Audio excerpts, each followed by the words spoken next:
I'm Dr. Deborah Bass, and I was the Deputy Project Scientist for the Phoenix Mars Scout mission.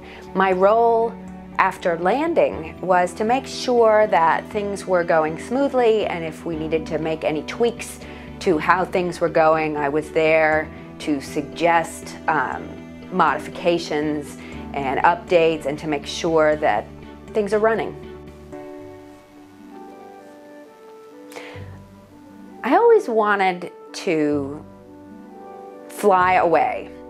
I wanted to be one of those kids who got on the winged Pegasus and could leave and go to some fantastic magical place.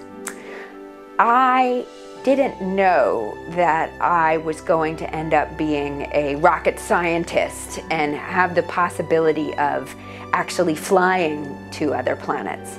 But this feels so right to me, to be doing this kind of work. It pulls together a lot of my old dreams and turns them into kind of a useful context, and I get paid to do this. I mean, I love what I do. I really enjoy coming to work, and I feel so lucky that I get paid too.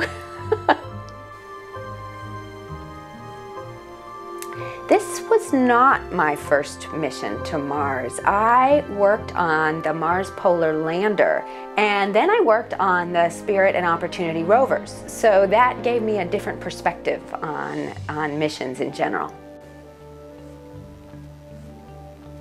The neat thing about Mars is that it is a relatively preserved geologic record. So we've got this history of current and ancient climates on Mars, whereas we don't have that quite as fully on Earth. So we can learn about what planetary evolution was in general by looking at Mars processes and comparing them to Earth processes. The snowing piece of the Phoenix mission, that discovery, was truly kind of a phenomenon that I had wondered about. I knew about something called clear sky precipitation in Antarctica and in the poles of Earth, and the fact that it can be not cloudy, and yet you can still have snow, you can still have precipitation coming out on Earth was something I wondered whether it would occur on Mars. Robert Heinlein was one of my favorite authors, and I think I've read everything he has written. And the notion of science fiction and what a society might look like if we went in a different direction. That kind of science fiction study was what really influenced me.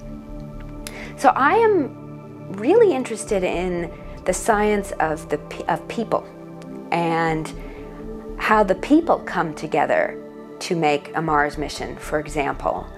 Almost more so these days than the polar science in particular. I like the systems that people come up with and how things interplay. These days, it seems my life consists of driving, working, and running after my very young twin toddlers. So I love yoga in my spare time, but I don't always get to it these days. And cooking is another one of my big interests. And I'm fortunate that now my kids will sit long enough for me to go back to making some of my more favored dishes. If people out there have a dream and want that dream to come true, I suggest that they don't give up and they find a way to make it work. Be open to the possibilities that surround you.